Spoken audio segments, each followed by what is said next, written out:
Hello, everybody, and welcome back to that Milan podcast. Martino Puccio, Matt Santangelo alongside you.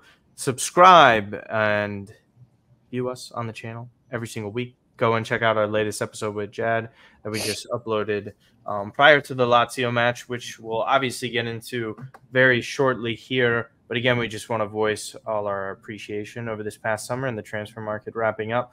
It was a lot of fun to record episodes. Obviously, not as fun as a Milan fan to kind of go through that mercato, which we'll basically hop right into, man. So the transfer market's over. We know the business, well, for the most part, right? I mean, there's like moves potentially to Turkey and stuff like that, but it doesn't seem like someone like Luka Jovic will be heading on out. So, again, Milan with a rather underwhelming summer market. And I even think last year was more of the same, despite all the additions to the squad. I think the Maldini sacking and the Tonali sale really took a lot of wind out of the ship's sails because of just the overall, I don't know, lack of positivity heading into a season. I think there was some positivity after the decent start last year, but Matt, once again, third straight summer, I'd say, where it just feels like this team and its core aren't given enough to take a further leap into this project or whatever you want to call it at this point. Minimal signings, sales were really non-existent for the most part. No guaranteed money next year, a bunch of loans with options. The only guaranteed money as of right now via sale is likely to be CDK because they pushed back that payment to 2025. Matt, this is, from me, underwhelming. Do you fall in the same line with that? Absolutely. I think, look, if you wind it back a couple of years when we were, still in that position where we were trying to be consistently in the Champions League and to, right the wrongs of your previous regimes, right? When it comes to the wage bill and the spending, we were always told by Mazzara and Maldini, like, well, we can't spend because we need consistency in the Champions League. We need to be able to regularly be included in that competition, and there's some things we need to figure out, and then we could be in a position where we can, maybe throw a little bit more money around and be a little bit more aggressive on the market, right? That was 2019, 2020. And here we are in 2024, rapidly approaching 2025, and it feels as though that it's like, okay, you told us 4 or 5 years ago that it's tied to the Champions League. We've only gone and qualified for the Champions League 4 to 5 years in a row. We've won a Scudetto. We've gotten to a semifinal of the Champions League. We sorted out the wage bill. We haven't spent aggressively, in my view, on many signings. It finally went positive. It was fueled by the Tonali sale, right? So I think that, now that we're kind of in this position where we're talking 2024 and it's such a pivotal year because it's a transitional year for the coach, this is the full, you could call it a market for Jerry, Moncada, and Ferlani, like all these guys, right past all the Maldini and Mazzara situation from last summer. And now we're in the same conversation where it's like, okay, we got some signings that I like, and I'm not going to sit here and say that some of the signings we brought in haven't been, approved by me, that I don't like them. Like I like Fofana. Sure. I think Morata's can help us. I like Pavlovic so far. We're seeing that he's a good signing so far. Yeah. But I think generally speaking, if you look at the way this market shaped up and you look at it in comparison to the likes of Roma, Juventus, who, the latter being a team that's in a similar transition to us, right? New coach. They had to overhaul the squad. They've had key players retire or leave, right? So they're kind of in a similar position. And the fact that we're not able to do something even remotely close to what they did, I'm not saying in terms of the amount of spending, but I'm talking more so about like, hey, Coop Miners at the end of the market. Like that's a stamp signing, right? Yeah, that's a big statement signing by Juventus. And you look at their team and you're like, okay, they had a bad year where they didn't make Champions League, but here they are. Look how aggressive they are to get their new coach the players he needs, right? So I think that it's can really be boiled down to a failed market. We'll have to see how Tammy Abraham pans out. I think if he's fit, I think he could be okay for us. But again, a lot of ifs, a lot of signings that have been kind of like we'll wait and see. Emerson, I think yeah. So we'll start from the top with this, because this is everything to do with the transfer market, right? We hear from Antonio Vitiello. We hear about 4 to 5 years in a row qualifying for the Champions League. We're hearing all this boasting and ranting and raving about, look at our books, they're so great, we're in the profit. Again, we still know and understand, to be fair to the club, that they have an agreement with UEFA and FFP until 2026. Sempre Milan on their Substack does a great job of how much money could have Milan actually have spent. Ali talks about it. So go and check out that stuff with Sempre Milan. They can go into further details because we'll keep it on a surface level here. And it'll be in the Redbird video that I'll be doing, and basically chronological order of all this chaos that has happened since. We could even go back till, I don't know, the Thiago Silva Zlatan sales. This is where this stuff starts. You could even argue it starts further back, but we don't have enough time to go through everything in this one. Realistically, COVID was a huge hit for them. And we saw spending pretty big from Elliott when they first came in, right? Like that summer with Leonardo, everything was a big failure, right? For the most part, those moves. Samuel Castillejo was over 20 million. Of a signing. They were spending big money. The wages were there. It's not until the UEFA ban came in, because Milan failed to make the Champions League again, where these problems started to arise. That's sort of why you see Roma now having the ability to spend this summer, because they no longer have FFP issues. They took a lot of wages off of their books, which was something that Milan and Maldini were doing so great after that Chinese summer, which essentially is the big thing that put them in this spot.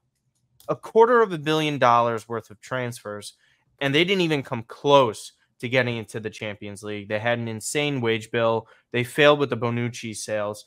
And this is exactly what Maldini was pushing. We talk about this interview all the time prior to the Champions League semifinal first leg against Inter, where he's like, look at everything we built here. Sure, the Serie A campaign was brutal because Redbird came in and it wasn't met with this, Elliott will help you with some capital. Elliott still technically owned the club at that point in time that summer, and Redbird didn't officially take over until that September. But again, when you're Elliott in that situation, we're not looking at it through the Milan perspective, Milan fan perspective, right? Because if you're Elliott, if you know you're selling this asset, why are you investing and pumping in more capital to a team that you have no real connection to anymore, right? You're just waiting to get paid back the rest of your money. Sure, Gordon Singer has a spot on the board and all that kind of stuff, but therein lies the issue.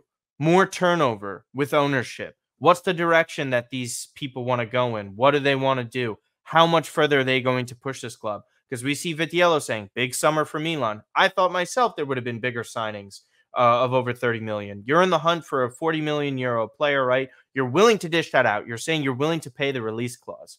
Okay, that's been on record. Everybody has known that. It's separate from the commissions and all that stuff. You were willing to put 40 million on the table for one player who, in truth, wasn't the best of fits. So you're already saying you're willing to spend all that money.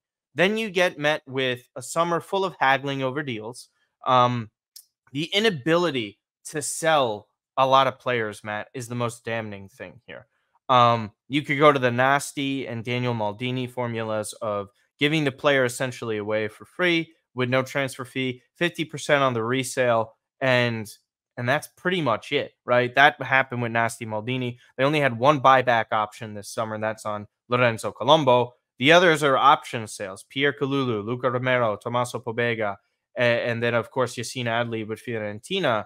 So you're seeing all of these moves, none of which are guaranteed money into Milan's pockets, none of which are large sums, right? Even Salamakers went out on a dry loan. They couldn't even figure out a formula to sell a player like that. We don't know what'll happen when he'll come back next summer. There's so many negatives to this summer that you can't even point to, if they got all those sales across the line, right, and they're not options, you say, okay, Milan have at least 40 to 50 million incoming from transfer sales. That's something to play with. That's something that, okay, add that to the chest. If they're able to make top four again, you're looking pretty good.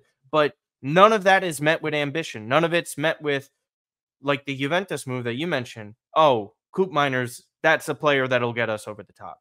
That's the player that's one of the best midfielders in Serie A. We know he's proven. We know he's a a real commodity instead of, you know, Pavlovic, nice, talented. What's kind of his upside? We've seen the positives and negatives of him as a player already. Really poor marking at times, but also great aggression and aerial presence. Whereas you look at Fofana, he's in late. You talk about the business all the time. They sit around waiting on end for these sales to get across the line. And Emerson Royale, James Horncastle said, and I quote him saying this, I don't know if you saw this, he was the biggest donation in Fondazione Milan's history.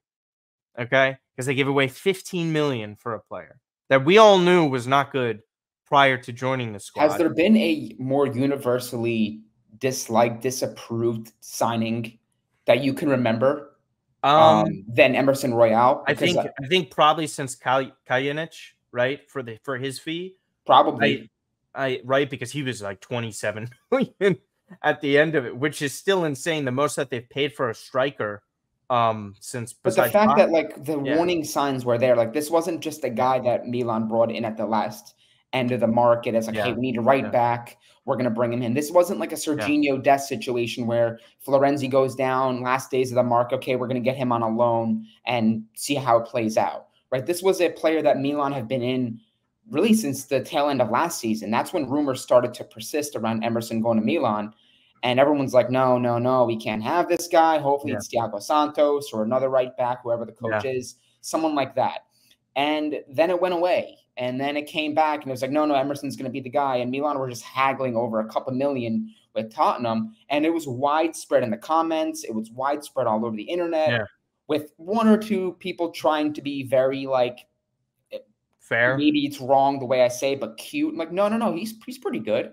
Like, I think give him a new coach. And it's like, look, the writing's on the wall. If there's a bad player, it's a bad player, right? Yeah. Like, we've seen it. Like, if I've seen enough of the player. You've seen enough of the player. I'm not saying he can't maybe turn a corner. Maybe Fonseca's the guy to figure it out. But truthfully, I have no confidence in that. We've already seen him have like ridiculous passes, nothing offensively going forward. I mean, the marking was terrible. Yeah, like, it's just on so many when you things. look at the way we went about the market and you look at the way we went about setting up the coach to succeed, right? Because we haven't had to have this conversation really for 4 to 5 years. And that's what stability at the bench gives you, right? When we had that with Stefano Pioli, good, bad, or indifferent with some of the seasons, but the truth of the matter is he made things a little bit easier when it came to the market because you knew the coach, you knew what he wanted, you knew the system, you knew what type of players he needed, right? So when you went onto the market, there was like an approach like, okay, who does Pioli need? He needs this guy because of X, Y, and Z.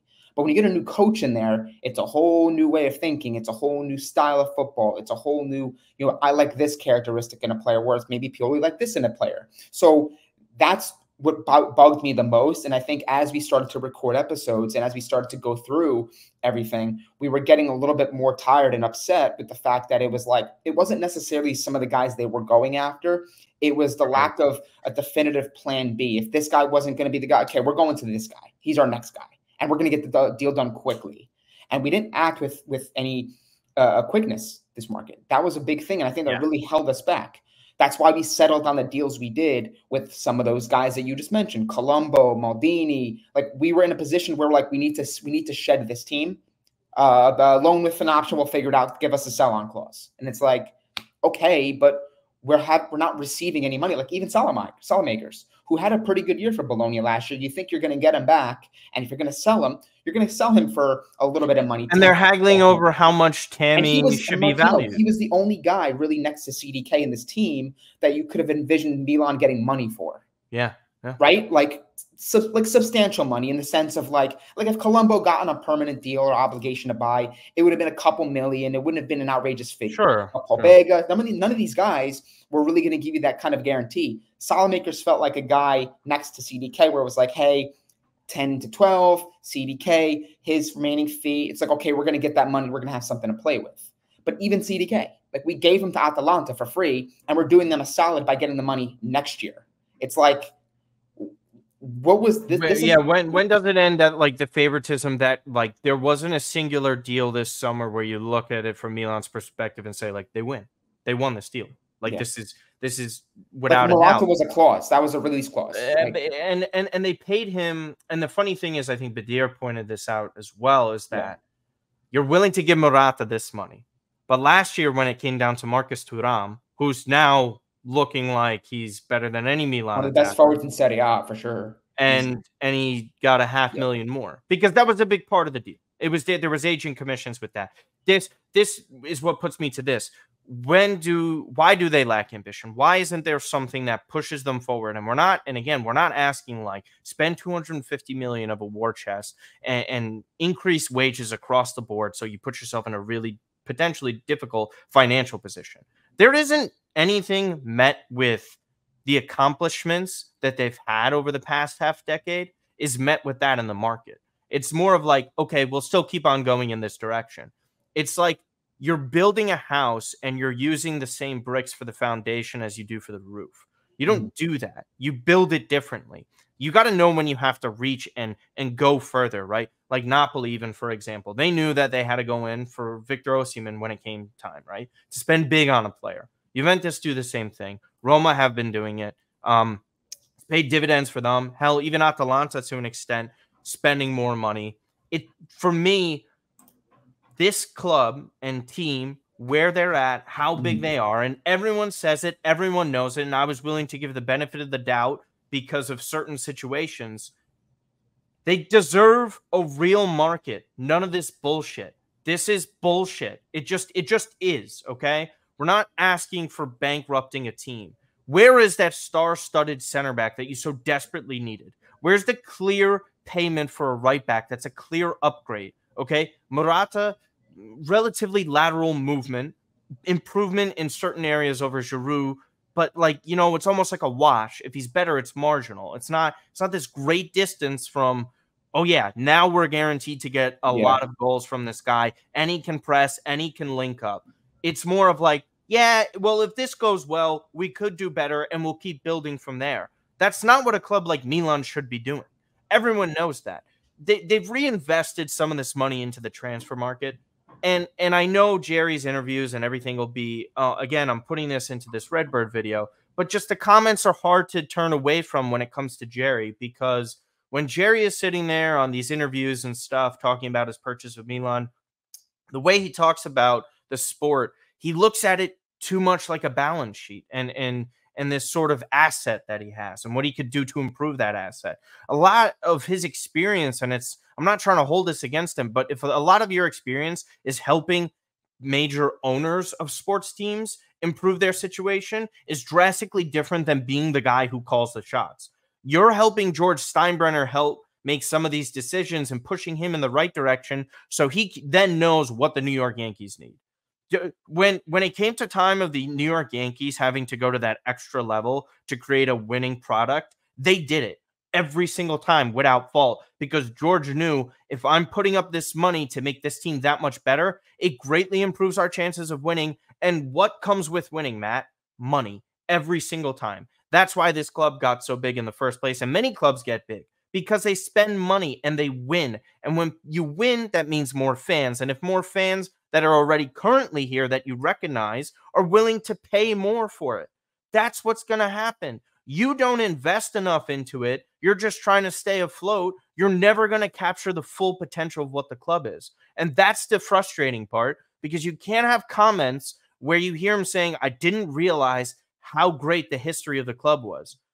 Why are you saying that publicly? Why are you stating that? That makes it seem like you don't know what you're talking about or what you got into. And then, Matt, again, he doesn't hire guys that have the proper experience for this. I hear Zlatan getting hired, right? Who works for Redbird, by the way. He doesn't work for Milan. He works for Redbird. He's been on the record in the article with The Athletic saying that I work for Redbird. Okay, so he's an employee of Jerry now. And when Jerry makes a comment about Zlatan being hired, you remember the comment that came out of his mouth. And this goes again to the tone deafness of where he's kind of at. And I don't think his intentions are bad. He just doesn't realize the gravity of the situation. And that's a problem, obviously. So when he goes to say, yeah, Zlatan is joining us, who better to represent this club than someone like him? My guy, you fired Paolo Maldini. You fired Paolo Maldini. And you're saying that. You have progressed worse as a team. Well, you haven't progressed, right? You've regressed as a team since then. I understand they had a great second place finish relative to the rest of the league. Inter were phenomenal, right? But look at every single competition, Matt, and don't tell me that they didn't exit prematurely in all of them, and that's including Serie A. Why are we celebrating second place? They were 19 points off the league winners, and 19 points minimum the past 2 years. You don't beat your rival. There's not even something you can hang your hat on. You're losing trophy finals to them, okay? You can't stop conceding goals. Should we even talk about the start to the season where they've conceded 6 goals? It's one of the worst defensive starts this club has ever had since World War II. Since World War II. That's how far back we have to go. But you also, Martino, have to think about it too in this perspective, right? Because I think it was all, you look at this project, which in my view dates back to 2019, right, of that market, because that market was large, like the footprint is still there in this team, right, with Theo, Ismail, Benacer, Rafa, Theo, basically, like some of the core components, right, and then Mignon, Tomori, right? But you look at the milestones, right, and you want to see progress. That's ultimately what Milan fans wanted to see for years, right? We want to see a direction. We want to see a vision. We want to see what's the end game. Where does Milan plan to be in 2, 3, 5 years, right, 7 years? Which was obviously always to get to the Champions League and then to be a threat in the Champions League and then to consistently win trophies, right? So you get to the Champions League. We get there. It was a great moment for the club. It was like, we haven't been here in years. We're finally back. Then ahead of schedule, you win a Scudetto with a lot of young players, players that you were relative to the market in the industry were underpaid. Rafa, Theo, Mignon on really low contracts, right? Because they still had things to prove. Since then, the players have only gotten older. I'm not saying they're old, but the football is a sport that it's very pure. It's very honest. It'll tell you where players are at. And in football terms, 3 years is very quick, right? Everyone's saying Rafa's young, and that was 2-3 years ago when he was a 22-year-old player winning MVP, 23-year-old player. 25, soon to be 26 at some point, very soon. Like these, Manuel's 29. Like, come on. Like you're raising the wage bill. Your Theo wants more than Rafa reportedly. Mignon wants a new contract. Rafa's making $6+ million a year, which isn't even that much. Where like so you're to retain these star players that you help develop, that you want as the cornerstones of your club. Your ambition on the market, your ambition from a sporting project is not matching that. You'd think that if you have cornerstone players like that are growing at the same time, like what the Yankees had, right? And I'd hate to keep talking back on baseball, but there's a lot of parallels to be drawn where it's like they knew they had a core 4. Posada, Pettit, Jeter, they had Rivera. That was their group that they were going to grow. Bernie Williams and other players, And then as that group became the established superstar group, you added in the free agents. You added in the players that are going to keep you at the forefront of the sport. Milan haven't done that. They only got rid of Maldini. They only got rid of Kessie. They've only got rid of Tonali. They've added players that I have liked. I'm not saying they haven't. But the truth of the matter is they haven't adequately built around the core that made them the Scudetto winning team of a couple of years ago. And that's 3 years removed. 3 years in a football term is very fast and very quick. And these other teams have passed Milan by. It says a lot, too, where you have clubs like Atalanta, who just won a Europa League, who have the same coach for 8-9 years now, it looks like, right? I think 8 or 9 years. Players come and go in their team. Look how aggressive and ambitious they were. Scamacca goes down. Retegui, boom. Paying dividends. Brescianini, former Milan guy. Napoli wanted him. They're taking him from Napoli. They're ambitious. They're ambitious. Newer ownership with the Pagulicos. From they own the Celtics. But like look at all these teams. But Martino, look at all these teams that quickly can pass Milan by. So you're thinking Milan spent all that time and energy and those resources to get back to the summit of Italian football. What have they done since then? Have they grown? It's going to cost them a lot more money. It's going to cost. That's the funny part. They haven't seized the moment, like Maldini was saying. And I know we've talked about this topic at length. But the truth of the matter is, he was absolutely right. Maybe not. It wasn't the platform and the stage to say it and the delivery. Of course, we agree on that. But the truth of the matter is all the people that were saying Maldini did this on the market, Maldini did that on the market, Mazzara or whatever. Truth of the matter is he was right because he saw the writing on the walls and he was just like, we have a really good thing going on here. We're not capitalizing on this in the way I think we should. And it's going to really bite us in the rear sooner rather than later. And to the Maldini contend. Listen, for the people who were disliking Maldini for a while for the way he did things, I urge you to think deeper as to why he put himself or was in certain scenarios because of what ownership did to him and what FFP did to him. You can't have a higher wage bill because they instituted a salary cap. They can't give the guys the money that they truthfully kind of deserve, right? Like Kessie. No, we're not paying you that much, man. You could leave. For free. GGO, same thing. Donnarumma, I'm never blaming Maldini for, because that's a guy that you want to keep, and he should have been a club legend and could have been a club legend if he chose to do so. He was getting paid plenty of money, record money as a goalkeeper in Serie A. They would have paid him 6 to 8 million a year. And he was interested in going to PSG to get more money. Fine, good, no problem. But he tried to the very end for that, because Gijo's kind of like, yeah, I still want to stay. And he's telling him, and for the best interest of the club, like, of course they want to keep this guy, right? Yeah. Because why wouldn't you? Because there's so much around him that's positive, and he turned that corner. Same with Hakan. Hakan was misused. He wasn't that great for Milan. There were spells of inconsistency, no doubt. But over $500,000 per year, and he goes right to your rivals Inter, where it's basically our reverse version of Seedorf or Pirlo. He's not of those two level, right? But he's sure as hell one of the better midfielders in Europe the past couple of years. Yeah. It's kind of hard to contest Ballon that. d'Or short nominee, right? He was on the Ballon d'Or. Yeah, I mean, listen, the guy's played very well. He's found a situation for himself. Maldini knew it. And I think he was right to say it in the moment he did, because what better proof was it than the atmosphere around the club? And by the way, since they got smacked, it was probably even further evidence that they needed more investment because of look at what happened. Maldini was flawed, yes. But everything he did that was also against him was phenomenal. How was it not? Without him, they didn't come close to that. It's the mentality everyone's showing, like, and there was Rafa and Spalletti. Something remarkable, too. I mean, when you look at how many years Maldini waited, right? Because his post-playing career, everyone said, oh, he wants to, he's perfect for a director role at Milan or some capacity to work with Milan again. And he never wanted to go and step in because he felt that the ownership was not where it needed to be. There was mishandling with the whole sale and spending. It wasn't a great opportunity and time for him to join.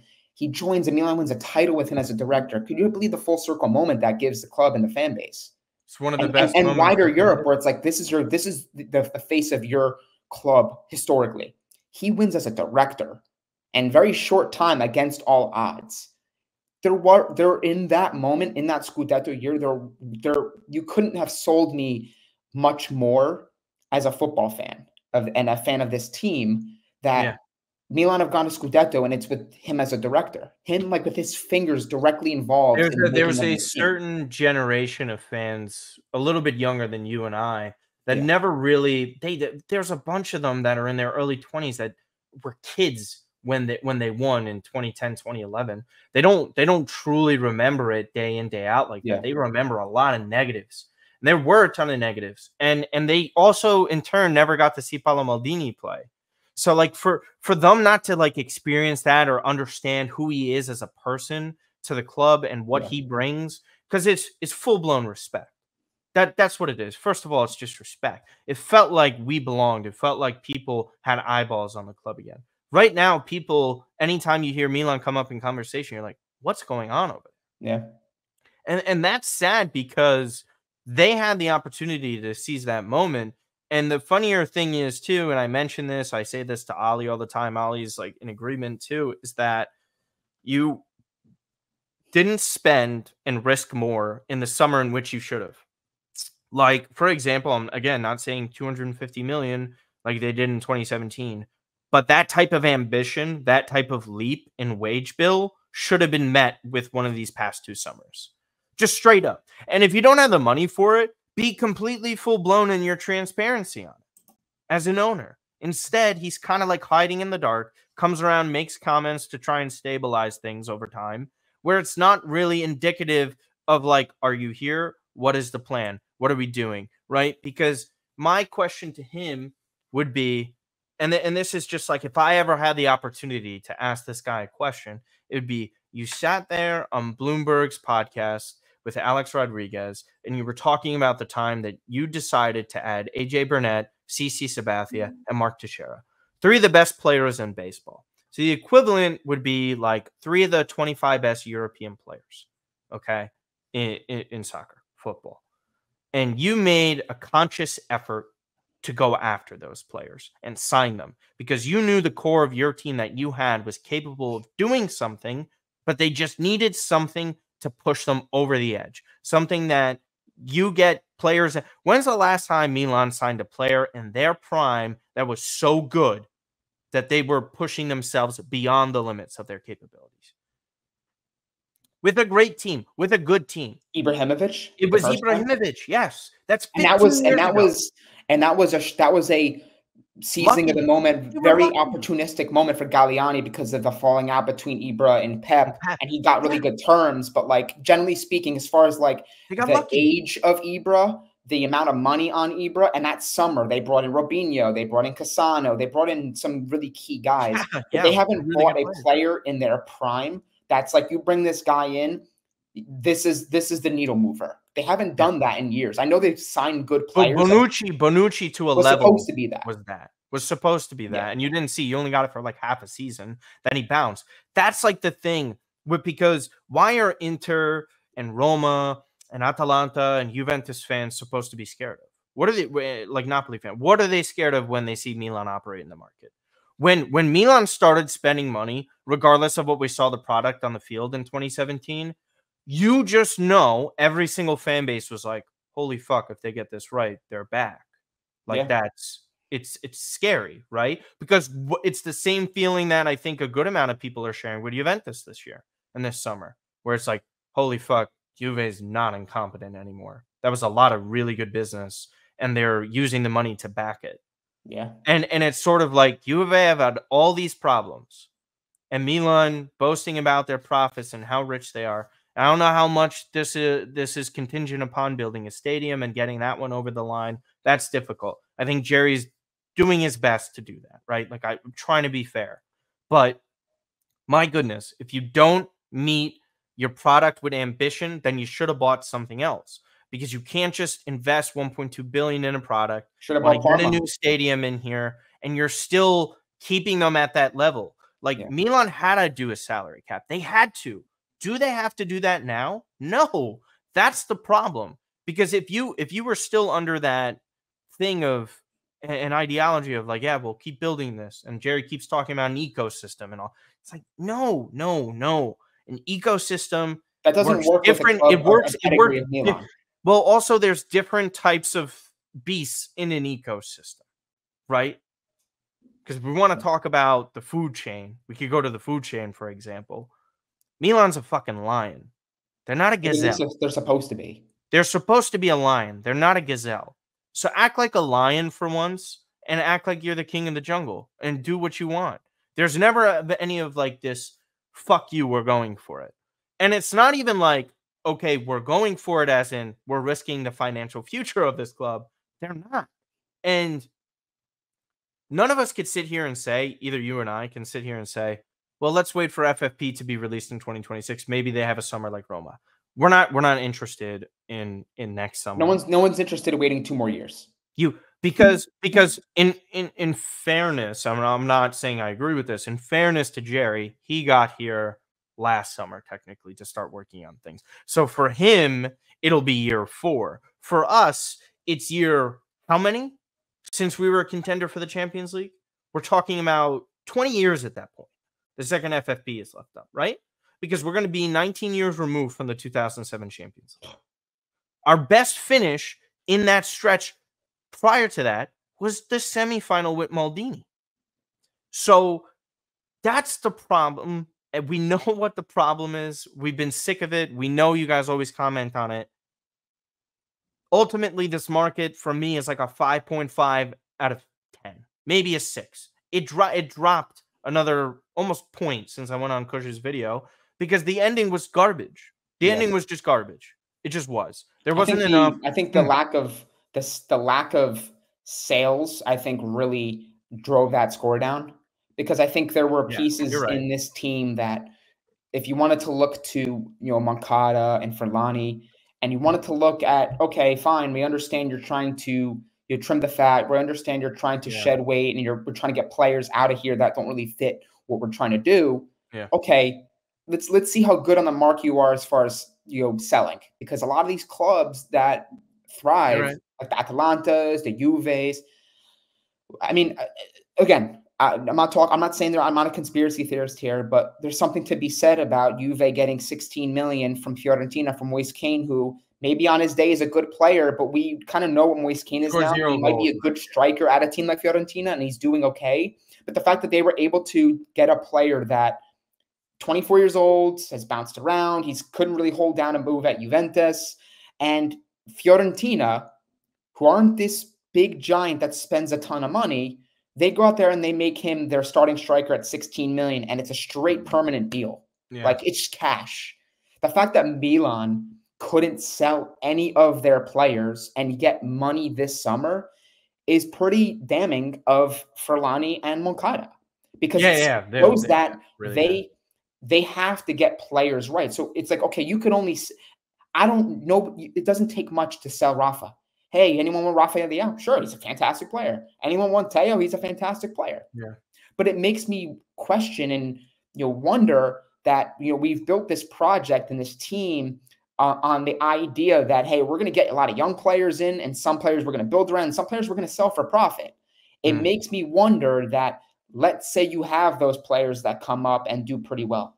Can this ownership and management team sell players adequately to reinvest in the team? Because I haven't seen it. What's one player that we've gotten like a deal on? We're like, that's great sale business by Milan, and we're not going to miss this player. And we're not going to miss this player. There's been zero. There's been zero. Like, what's the player? Look, Malik Chow. Like, we could have sold him, and I know people said, well, let's keep him, let's do this, let's do that. The truth of the matter is, we held him another year, and the more he sits on the bench, or the more he plays and he doesn't look good, I hate to break it to everybody, but we're looking at a nice cheeky loan with option to buy next summer. And I was right about selling, but whatever. Just saying. And look at Kalulu. Kalulu, one of the darlings from the Scudetto team. Look at the terms that we gave to Juve. A rival. You think George Steinbrenner would do that to the Boston Red Sox? A rival. Martino, a cheap loan with an option to buy and bonuses and a sell-on clause. They can say, you know what? And I think this is actually truthfully what they're going to do. Truthfully. Juventus realized they struck out on their primary targets. They saw the market waning. They wanted to get guys in that maybe knew the league, that maybe Malta would like. And they said, let's capitalize on Kalulu's situation at Milan. We'll bring him in for a cheap loan. We'll see. If he blows it out of the water, we'll sign him. It's a great deal. My guess, they're going to sit here and send him back to Milan, and they're going to go out there a primary guy next summer, because they're not going to see Gatti as their main target. They've already sorted out the Bremer release clause. So with the new deal, they're not running the risk of losing Bremer for a cheap price on the market. I'm telling you, I wouldn't be surprised. They send him back to Milan. Milan have to figure out a solution, and they go out there, Juventus, and finally get the center back they actually wanted to get this summer. And Milan are stuck with another player that they can't sell, and they got to sell him at a cut rate price. And we'll see, because Calabria is also going to walk free if they don't sign him, and he stinks. Who? Calabria. He's got 1 year left. Well, yeah, I don't. But I'm just saying to you, players are going to either leave or leave with no money coming in. Well, I think that's another thing too, because even if it's like a money thing, like for Theo, Leao, and Magnan, like, you can get more money elsewhere for the level of players they are. And staying at Milan and getting paid pretty good money. They get paid good money, but like relative to the top teams and players, they don't actually. No. And the funnier thing is that why would you want to stay much longer if this project doesn't? You're wasting your prime years. I don't think Jerry fully understands the gravity of this situation. I don't think he does, and it's a real problem, because this could get uglier faster than some people think. It already is. It already is. And Jerry's he's going to have a tougher time selling the team.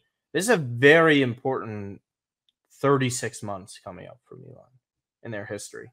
Obviously, every year is very important, but these 3 years set up like the next 15 to 20 years. Like it's a serious tone-setting thing here. This ownership plans on staying. The ambitious market, to finish this conversation, it's been 40 minutes on this. The ambitious market ever coming, Matt? Do you think under this ownership, if FFP gets relaxed in 2026, do you actually see a corresponding summer of that? Or you think it's just going to be more of the same? More of the same. It's not the actions necessarily.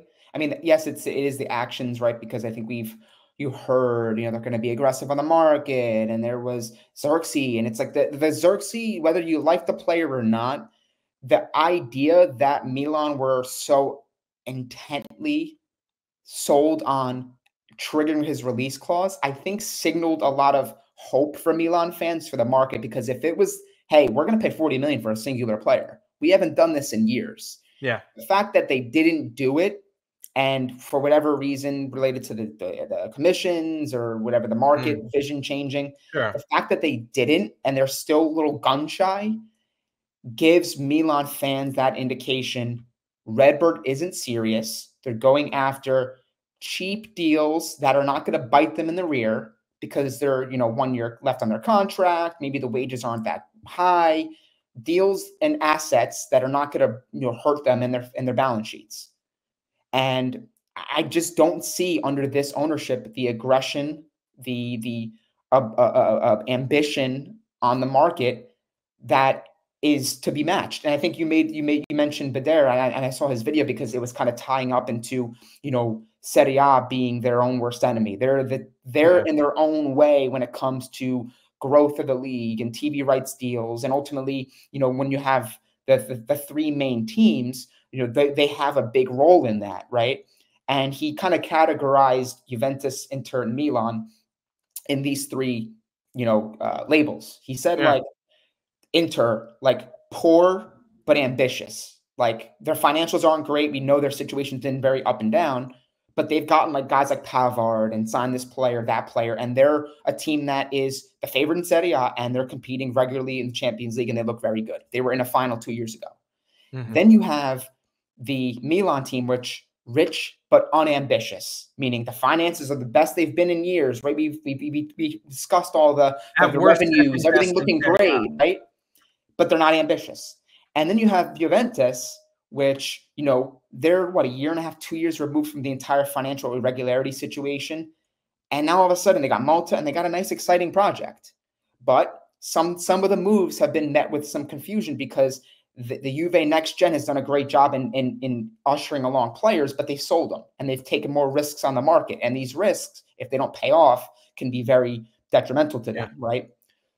That's where I think there's so many issues with Milan, is that it's a deeper, broader conversation, because I think the truth of the matter is, if Serie A was more serious of a league and the TV rights deals were more beneficial, I think you would have seen a little bit more investment and a little bit more aggression on the market with Milan. Because they would be exactly what Liverpool are. Right.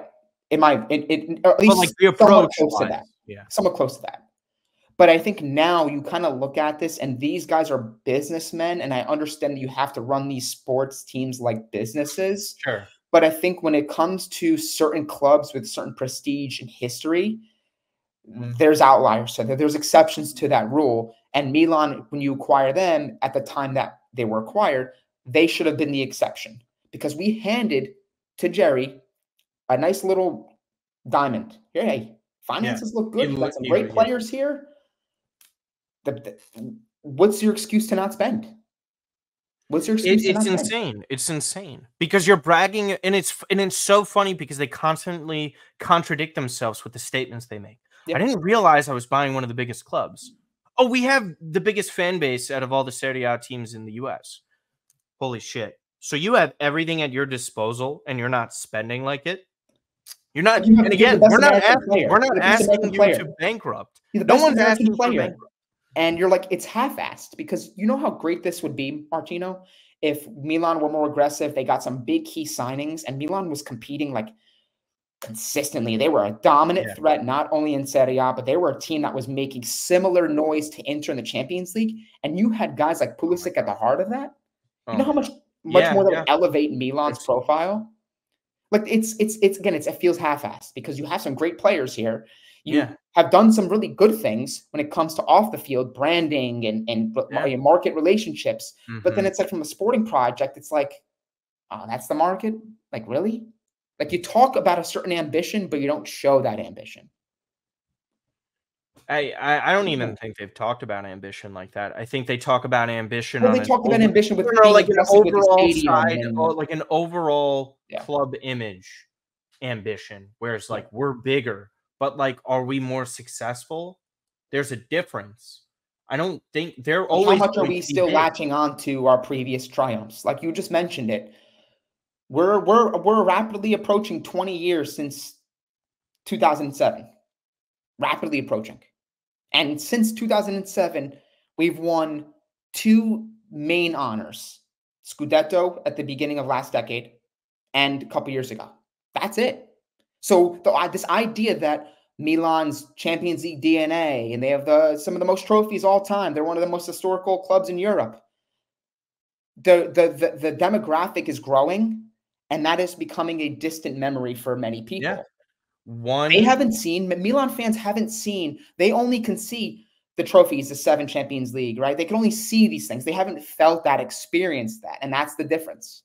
1 Coppa Italia in 40 years. 2 Supercopas in the past 20. Yeah. 1 was a gift, basically, that they were even playing in it. 3 league titles in 25 years. 3 in 25 years. Saving grace is they're the second best Champions League team. Is the saving grace, because there's like seriously, like, I don't give a shit what Inter did. They made two finals more recently. No one chats to Milan in Italy when it comes to the Champions League. Yeah. No one. They don't even come close, right? Like, the Ancelotti era was considered like a failure by some people. and they made it to 3 finals and won 2 of them. That's Juve's entire like history right there. Yeah. That they did in a 5-year span.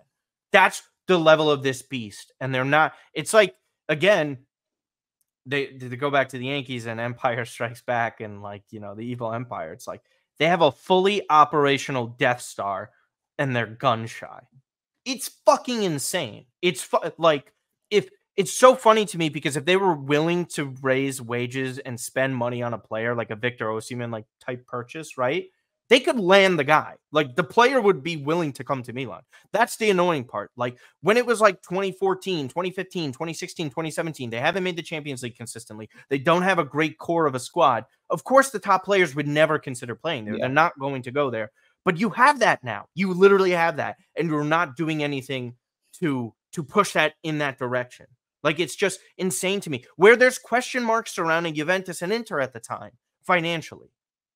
And I'm talking about 2 years ago. You had that. Napoli, like, as well run as they are, and I have full respect for them. Same goes for Roma to an extent. They don't have that power.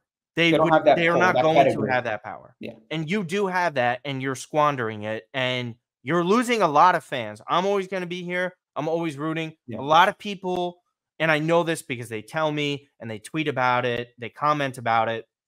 They're losing their attachment to the club, and that's bad.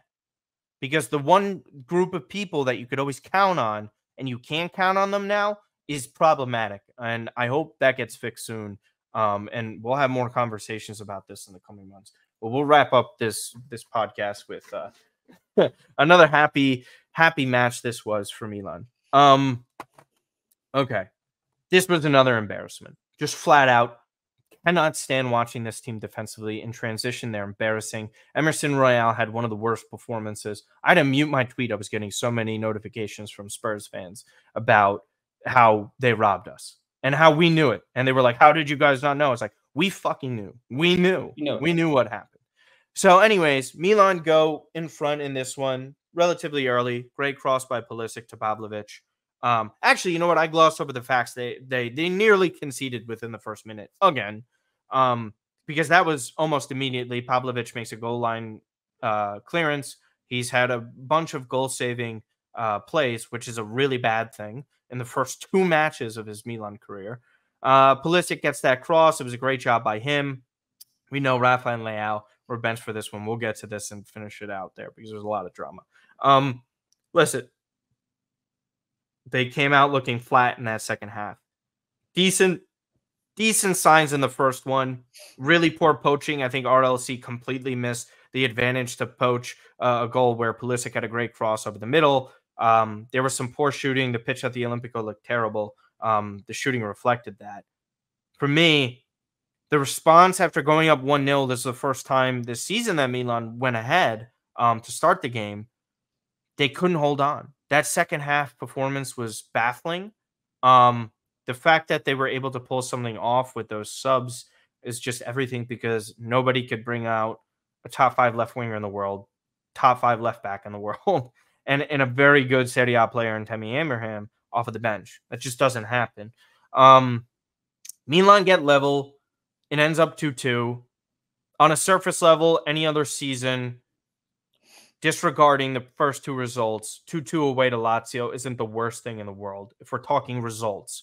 But performance in the previous 2 games and then the overall start to the season is pathetic.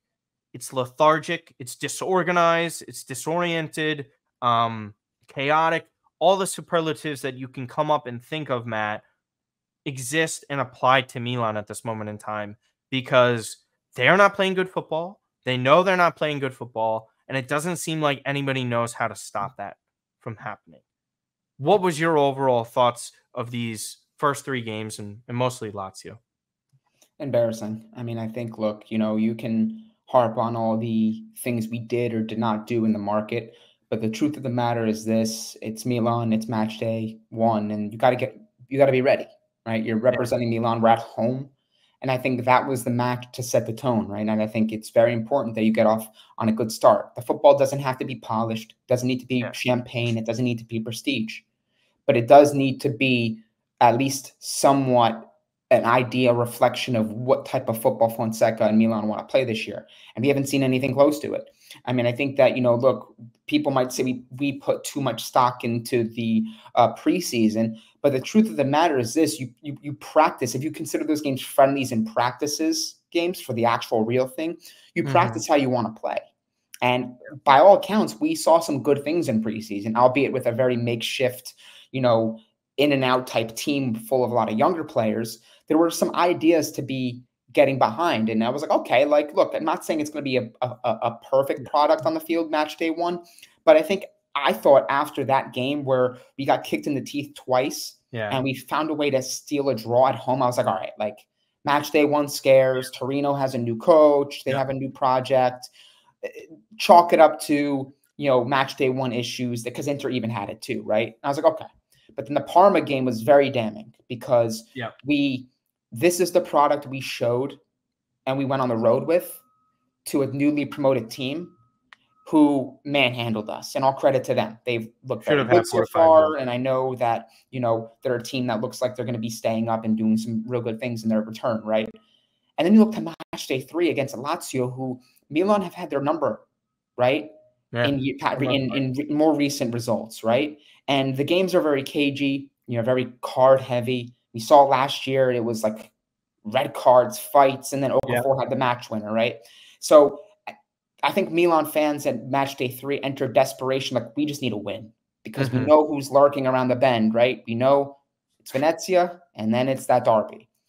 And we haven't seen anything through 3 match days that gives us hope, that gives us confidence or an inclination that we're going to show up to that derby and we're not going to stop the bleeding, and we're not going to avoid further embarrassment to our rivals.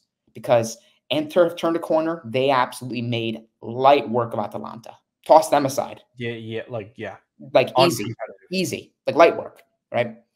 You look at what Juve has done in the first 3 games. They got 7 points from 9, and they look good. They're not finished. They're not refined. They're not. Everything's not polished. Vlahovic still needs things done, and all that stuff. It was a poor showing against Roma, but still results. But they got a draw, and that's 9 points. It was okay for them. It was okay. Right? And it's like, I understand that not every team that Milan are going to be competing with for top 4 is in the best moment, but I think that Milan fall into that very dangerous position where things can get bad very quickly. People are already losing hope that they might not even make top 4. I think that's a little bit overblown and over the top. But people have every right to feel that way because it's compounded frustration from the market, from the lack of ambition on the market, from a very slow start. And I think that's what really benefited Milan last year is when you make such aggressive changes with firing Maldini and selling Tonali and getting a bunch of new players in, you have to be off to a good start because a lot of critics are going to be waiting to jump and at the opportunity to do what they do. And Milan had a good start, and they finished second in a year that was very miserable when you look at what the expectations should have been. Milan, this feels very much like Giampaolo 2.0. I'm not saying we're heading there, and I'm trying to give Fonseca the benefit of the doubt, but I think that the one thing I do want to say, and I'll pass it over to you, is people are going to be saying, well, you guys went on your podcast and you guys championed for Fonseca as the primary coach. Yeah, I know. Let me just say this, guys. You want to go back to tweets? You want to go back to previous episodes when we were having, various people on to talk about Conceição and Mota and my 3 primary guys that I wanted was Conte, irregardless of all the, I literally have the clip uploaded of it. Right? I said Mota. And I said Conceição. So no one's going to be coming in here and putting words in my mouth and in your mouth that you guys wanted Fonseca. And this isn't me giving up on Fonseca because there are things about him I do like as a manager, despite the first 3 matches. I'm not saying the performances have been good. No. But there's a difference between endorsing a coach and saying, he's our coach for the club we love.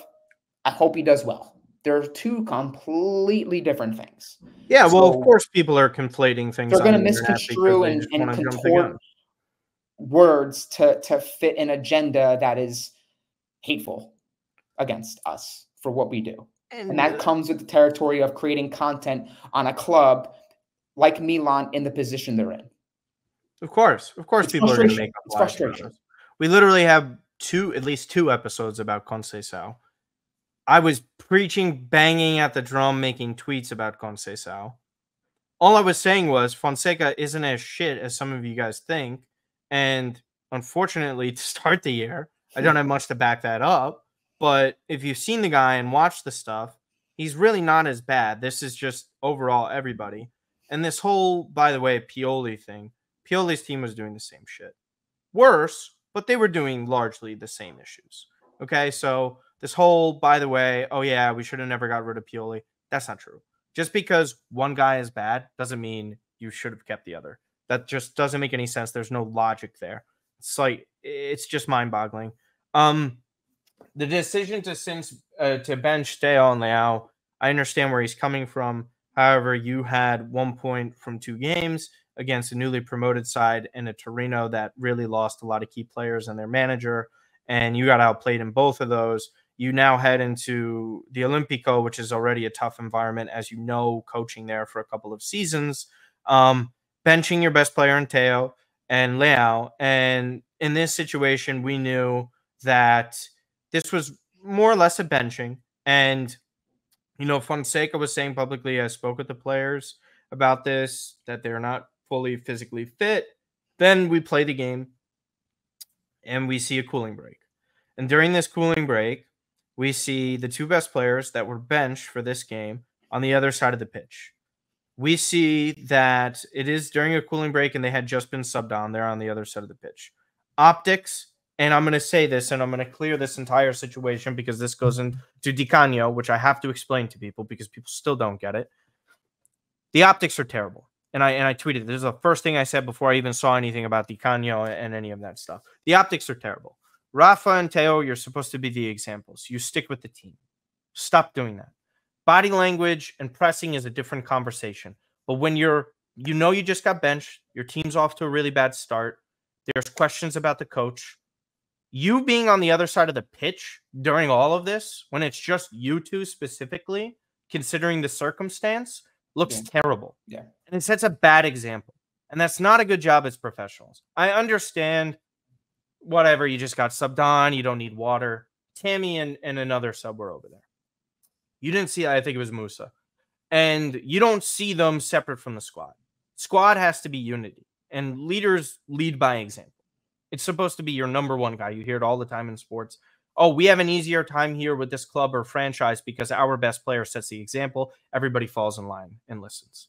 When your two best players do that and they don't set the example, that's a problem. It's a real problem. And it doesn't make the job easier for Fonseca. It doesn't make the job even easier for the player themselves. They put more pressure on themselves by doing this. They say they squash the beef and all that.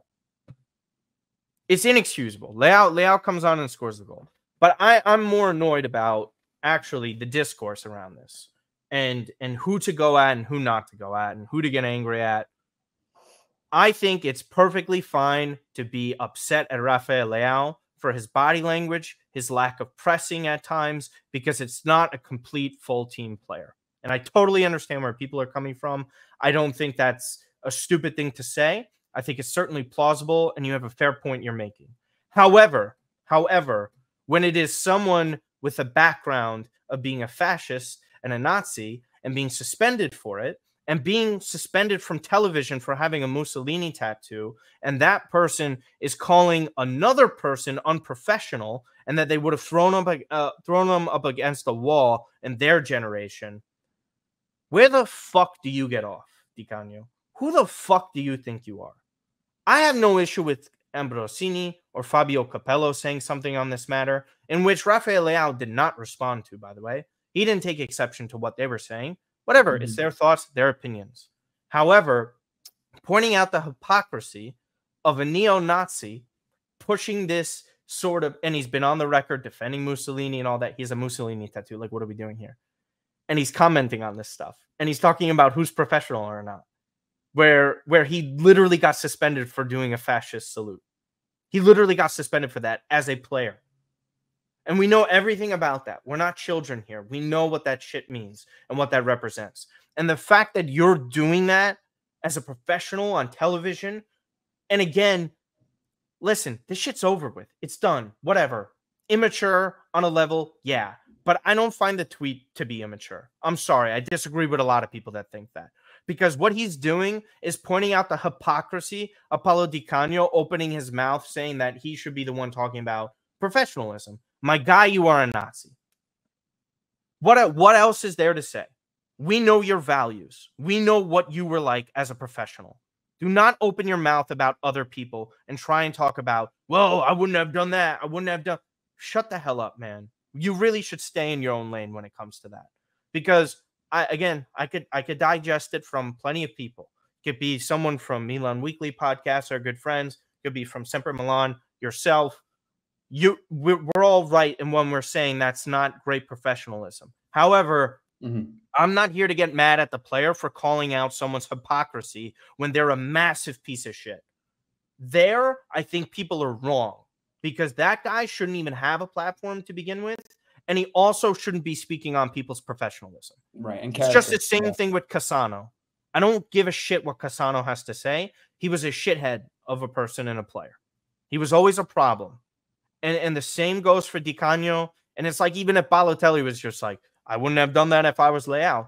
Seriously, Mario? You know, like just an example. Mario never said that. But it's like, we know who the professionals are. We know who has respect of the players. It's not that guy. And that's just my whole thing to vent about because I thought it was bullshit. If you want to get on Leao for certain things, fine. Right. I'm not getting on him for that tweet. There's levels to that, and they're different conversations. And that's how I felt about that. And I'm sorry I had to vent about it because I was sick and tired of reading and seeing what I saw on Twitter and social media platforms going at the guy who was getting shit on by someone who shouldn't even be on television to begin with. But that's my thought there. Your thoughts, though, with Theo, Leao doing this during this water break. I mean, it had to infuriate you too, given the situation. Yeah, I mean, I think, obviously it's everything boiling over, right? I think does this happen if Milan are off to a better start in the season? Probably not. No. Right? Regardless if they're getting benched or not. Let's say Milan won the first game, second game, whatever they won, but for whatever reason, Fonseca decided to go with a different selection at left back and left wing, I don't think it would have been much of a conversation. It's just kind of a compiling issue where you look at the market, you look at the slow start to the season. Now you look at the coach taking a stand and saying, I'm going to bench my 2 best players. Yeah. And the kind of ruckus that kind of came about in the pre-match, this is what you get, right? And then you'll have this, which is kind of like the visual current situation of Milan. There's like a divide, and now all of a sudden you have questions being raised about, how is the changing room? Do the players actually back the coach? Are your 2 star players aligning with your coach? And if they're not, how big of a problem is that going to be? What's the future hold for Rafa? Now you give the Italian media fuel to make it more of an issue and to go at you. And that's what happens when you lose games and you do certain things. Losing, what's the phrase? Winning cures all or cures most. Winning is the ultimate elixir is like the thing. Look what happened last year. Yeah. How could you get rid of Maldini? You sold Tonali and Milan won the first couple games. Pulisic scoring goals. We've been off the street. Everyone's like, all right, Milan look pretty good. Right? Yep. So that's just kind of been that snippet of the players on the cooling break, and Theo and Leao on the other side was kind of a microcosm of the first 3 matches of the season, where it was, well, of course there's going to be something now that people can latch onto and that you give the Italian media fuel. And Milan are always that team, good, bad, or indifferent, they're going to get media attention. Same thing with Inter, same thing with Juve. Now you're giving them a reason. And everything you said about Di Canio, I absolutely agree with. I didn't say much on social media just because, for one, I've been battling sickness the past couple weeks. Number 2, having to watch this terrible product on the field. And I saw so many different comments, and I was just like, it's not the forum for me, because there's been a lot of people just talking, and I didn't agree with some of the things. It was actually startling. It was startling. It was pretty startling. So I wanted to wait to the podcast to kind of, but I think you surmised my exact feelings and thoughts on everything. So yeah, I mean, I think, look, it's Milan need to win games. Just to boil it down to a simple thing, and a focus is Milan need to win games. It starts with Venezia. You got to win a football match. You got to give the fans. They got to do it in convincing fashion. Because quickly, Fonseca. Liverpool is also around the corner. Very quickly. September 17th. That's 12 days away. 12 days away, guys. You could be looking at 3 to 4 defeats in Serie A and an early defeat in the Champions League. And you're not even a full month in. So you got to win football matches. Theo, Leao, I'll leave it at this too. I said this before the match, before everything took place, because people were saying, how could you bench these 2 players? And I tweeted and I said, you have one guy who's the highest paid player on the team, who's supposed to be the cornerstone and the face of this club. You have another who people have been championing for a couple of years now and begging, this guy should be our captain. Yeah. This is AC Milan. Unacceptable. I have a standard. You have a standard. That behavior, that lack of work rate and work ethic and a desire for everyone to see, while shit is hitting the fan and you're not getting results and you're getting embarrassed, is very disappointing. And people have every reason and every right to speak out against that when they're spending their good hard money to go to the stadium, traveling away to Parma, traveling away to Rome to watch this team play. And you're dogging it? I'm sorry. I don't care. It turned me off to Theo as captain, to be quite honest with you. To me, it was just like, nah, you're not ready. You don't deserve it. If he's saying he's not up to fitness yet because he got late into camp, fine. But you know what I saw? We saw statistically you running 8 kilometers slower than the 2 players who scored goals. I see you doing a poor job of man marking on multiple occasions. I see you standing off to the side when you should have been with the rest of your team. I like Theo Hernandez a lot, and I think he's a phenomenal player on his day. However, the standard for AC Milan captain isn't standing off to the side when your team needs you most after you just got benched. He should be in the ears of those players. He should be talking to Fonseca. What He should be made trying to galvanize the team. What people wanted Theo Hernandez to be captain for was the shit that he did when he got that red card in the derby where Milan won 2-1 and it turned around their season to win the Scudetto. That was a leader. This is a shadow of it, and that's just not going to cut it. And by the way, you want more money? Show me you deserve it.